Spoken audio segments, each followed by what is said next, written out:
Hello dear friends, मैं सुमन और स्वागत करती हूँ आपका अपने चैनल आपकी सहेली सुमन में।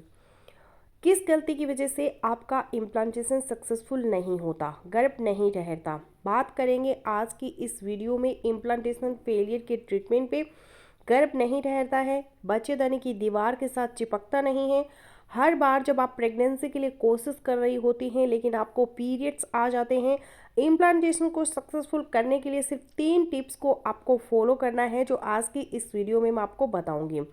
गर्भ सक्सेसफुली ठहरेगा भी और आगे ग्रो भी करेगा। तो चलिए बिना देरी के वीडियो शुरू कर लेते हैं। तो कौन से 3 काम हैं जो अगर आप करें और कौन सी 3 गलतियां हैं जिनसे अगर आप बचें तो आपका इम्प्लांटेशन फेलियर नहीं होगा, गर्भ आपका सक्सेसफुली ठहरेगा। इसके अंदर पहली चीज़ है बच्चेदानी की दीवारें। खास तौर पर जो यूट्रस की अंदरूनी दीवार होती है, उस अंदरूनी दीवार की जो अंदर वाली परत होती है जिसको एंडोमेट्रियम बोला जाता है, अगर आपकी बच्चेदानी की दीवारें पतली बनती है, सही तरह से नहीं बनती, एंडोमेट्रियम आपकी 8 mm से छोटी है या फिर 8 mm से पतली है, तो बच्चा वहां पर नहीं चिपक पाता। गर्भ को सक्सेसफुली करने के लिए एंडोमेट्रियम कम से कम 11 से लेकर 12 mm तक होनी चाहिए। तो अगर आपके डॉक्टर ने आपको बताया है कि आपकी एंडोमेट्रियम, आपकी बच्चेदानी की दीवारें पतली है जिसकी वजह से गर्भ नहीं ठहरा, तो आपको करना क्या है, 1 अनार और 1 चुकंदर का इस्तेमाल हर रोज शुरू कर देना है। अनार और चुकंदर क्या करते हैं, यूट्रस की तरफ, बच्चेदानी की तरफ ब्लड के फ्लो को बढ़ाते हैं और एंडोमेट्रियम को ग्रो करवाने में हेल्प करते हैं। तो 1 चुकंदर 1 अनार डेली बेसिस पर खाना शुरू करें। अब यहाँ पे दूसरी इम्पॉर्टेंट चीज़ जो है वो है इन्फेक्शन। अगर आपको इन्फेक्शन है तो उसका ट्रीटमेंट लेना बहुत ही ज़रूरी है अपने इम्प्लांटेशन को सक्सेसफुल करने के लिए, फेलियर से बचने के लिए और गर्भ को सक्सेसफुल करने के लिए। आपको जो इन्फेक्शन है वह कई तरह का हो सकता है, यह आपके डॉक्टर जज कर सकते हैं। अगर आपको यूटीआई है, पेशाब का इन्फेक्शन होता है बार बार जिसकी वजह से गर्भ खराब हो जाता है, तो उसका ट्रीटमेंट लेना ज़रूरी होता है। साथ में आपको ये करना है कि 1 गिलास ल्यूक वार्म वाटर में के अंदर है वो आपको एक नींबू का रस डेली बेसिस पे आपको पीना है। जब आप ऐसा करेंगी तो आपको जो पेशाब बहुत कम आता था, बहुत ज़्यादा पीला आता था और बार बार आता था, वो खुल कर के आना शुरू हो जाएगा। साथ में आप क्रैनबेरी जैसे मार्केट से मिल जाती है, यह हर्बल प्रोडक्ट है, क्रैन मैक्स के नाम से भी मिलते हैं।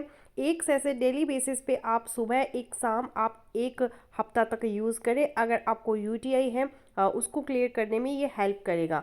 तो 1 गिलास नींबू पानी का इस्तेमाल हर रोज़ करें। अगर यूटीआई है, इन्फेक्शन आपको अंदरूनी भी हो सकता है, जैसे कि पीआईडी है, पेल्विक इन्फ्लेमेटरी डिजीज़, यानी कि बच्चेदानी के अंदर सूजन या फिर इन्फेक्शन हो सकती है, पस या फिर मवाद इकट्ठा हो सकता है, तो उसके लिए भी अपने डॉक्टर से ट्रीटमेंट ज़रूर लें। आपके डॉक्टर आपको एंटीबायोटिक प्रिस्क्रिप्शन दे सकते हैं, कॉम्बिनेशन कुछ होता है, मेट्रोनेराजोल आपको दे सकते हैं, डॉक्सीसाइक्लिन या फिर सेफेक्सिम का कॉम्बिनेशन आपको दे सकते हैं।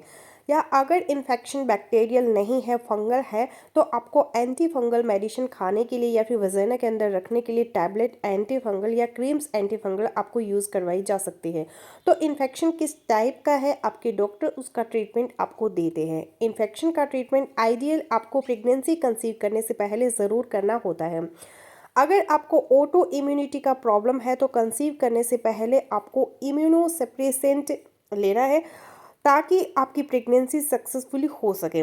Sometimes ABO blood group incompatibility भी इम्प्लांटेशन फेलियर की वजह बनती है, उसके लिए भी डॉक्टर से कंसल्टेशन ज़रूरी है। अब तीसरे नंबर पे आ जाती है 3 चीज़ें, थायराइड, प्रोलैक्टिन और पीसीओडी। अगर इनमें से कोई एक प्रॉब्लम भी आपके साथ में है तो आपकी प्रेगनेंसी सक्सेसफुली नहीं होगी। थायराइड अगर आपका बहुत ज़्यादा एक्टिव है या बहुत कम काम कर रहा है, हाइपोथायराइडिज्म है, तब भी आपको कंसीव करने में प्रॉब्लम होगा। हाइपोथायराइडिज्म है तब भी कंसीव करने में आपको प्रॉब्लम होगा।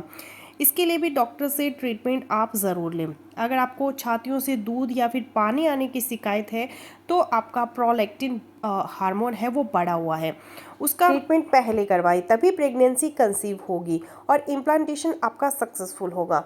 अगर आपको पीसीओडी का प्रॉब्लम है, आपके ओवरीज के अंदर सिस्ट है, तो उसके लिए भी ट्रीटमेंट ज़रूर लें। अपने लाइफस्टाइल के अंदर कुछ मॉडिफिकेशन करें, शुगर कम कर दें, मिल्क और मिल्की प्रोडक्ट कम कर दें, फिजिकल एक्टिविटी ज़्यादा करें, सिनेमन टी यानी कि दालचीनी की चाय और जिंजर टी अदरक की चाय, ये 2 चीज़ें बहुत ज़्यादा हेल्प करती है पीसीओडी के अंदर आपके हार्मोन को ठीक करने में, रेगुलेट करने में, और पीसीओडी को काफ़ी हद तक कम करती है। कुछ महिलाओं को ल्यूकोरिया की शिकायत होती है, तो उसके लिए आप 1 कटोरी दही का इस्तेमाल शुरू करें। दिन में 2 बार लें, एक बार सुबह में, एक बार दोपहर में। साथ में आप सफारी पार्क 1 चम्मच सुबह, 1 शाम में भी यूज़ कर सकती हैं। ये एक हर्बल प्रोडक्ट है जो कि ल्यूकोरिया में काफ़ी हेल्पफुल होती है। अगर आपको पैडों में तेज़ दर्द रहता है, सूजन जैसी शिकायत है, तो आप रोज़ाना रात को सोते टाइम अपने पेडों के एरिया में सिकाई करें। आप हीटिंग पैड अप्लाई कर सकते हैं, गर्म पानी की बोतल से भी वहाँ पे हीट अप्लाई कर सकते हैं, क्योंकि बच्चेदानी के ऊपर से सूजन उतरेगी तो उसके अंदर गर्भ ठहरेगा। डाइट के अंदर फाइबर और ओमेगा 3 फैटी एसिड को बढ़ा दें।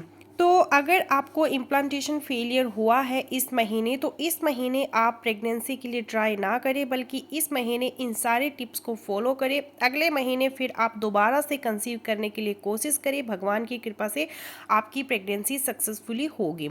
तो फ्रेंड्स, बस यही था मेरा आज का वीडियो। आई होपफुली मेरा आज का वीडियो लोगों के लिए यूजफुल रहेगा। सो मिलती हूँ नेक्स्ट वीडियो में, तब तक के लिए बाय बाय।